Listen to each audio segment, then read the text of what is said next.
Manchester United take another loss in the Premier League, which means back-to-back losses under Ruben Amorim as they throw away a game 3-2 to Nottingham Forest at Old Trafford. Some individual performances that I think have question marks on top of it, but equally, Ruben Amorim, like I always say, has a big job at hand trying to get something out of these players. 3-2 to Nottingham Forest against Manchester United, and as always, here's 5 things we learned in about 5 minutes. Let's go. Number 1. Set pieces. Now, one thing I've noticed, not just attacking but also defending, is that Manchester United can't really get it right from set pieces, in particular from corners. Now, on the attacking side of the game, when it comes to corners, Manchester United cannot beat the first man, and sometimes when Bruno Fernandes is taking it, I already know what's going to happen. The first man will not get beat, and it's a question that I've always had, because I think we've had this issue as well in the past when Christian Eriksen was taking set pieces. This is the difference between Manchester United and many other opponents. Man United cannot capitalise on set pieces. Now, just midweek, everybody was complaining about Arsenal's ability to score from corners and the fact that they just do it so much,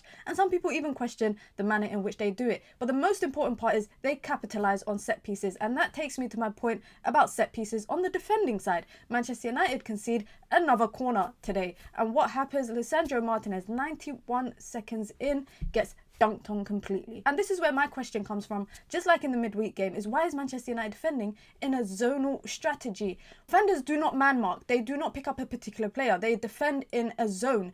But as a result, I feel like the attacking team, they get the opportunity to just run on to acres of space. They get to pick the space, they get to utilise it, and again, that's what happens to Manchester United. Lisandro Martinez actually dropped 2 errors today that led to goals, and one of them, of course, is that set piece. Now, I totally understand Lisandro Martinez is a very good player on the ball, but when it comes to defending the box, it's something that he struggles with. The question to you guys is, would you upgrade on that left-sided centre-back position in the summer? Number 2, decision making. You cannot teach decision making. Earlier today, I watched Lamine Yamal make an impressive decision to find a pinpoint pass for Barcelona to score. And yes, Lamine Yamal is not the staple for everything that I should compare players to, because he's only 17 and he's probably only going to get better.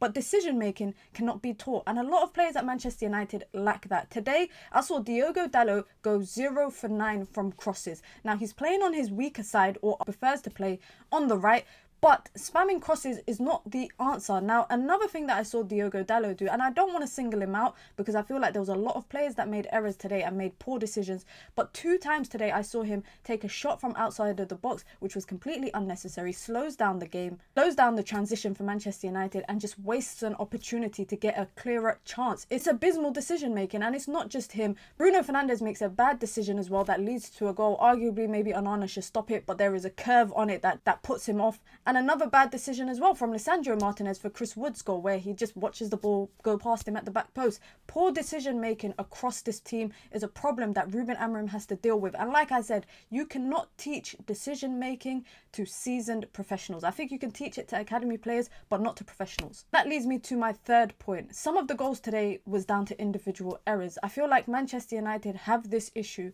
where when one player makes an individual error in the game, it's possible that everyone else starts to make errors. We've seen this disease with previous managers, and it seems like the disease is still here. Manchester United's players, when it comes to making individual errors, I also think that is down to mentality. This is a very mentally weak crop of players. Ruben Amorim has even alluded to it in his press conferences. Number 4, let me go with something a little bit more positive. Despite the fact that United lost, I feel like Ugarte had a good performance, especially in the first half. However, as the game started to drift away from Manchester United and they went 3-1 down, I feel like his performance just started to get depleted, and Ruben Amorim chose to take him off. Now, just quickly on Ugarte, I think he's a good player. I don't think he's solely the answer to Manchester United's midfield, but I think he's a good player. Manchester United need another player in midfield, a believer type. Reinders from AC Milan, I know he's probably not going to leave, but those kind of crop of players is what Manchester United need. Ugarte is not solely going to be the answer for Manchester United's midfield. And last but not least, one thing that I notice when opponents allow Manchester United to have a lot of time on the ball in the back line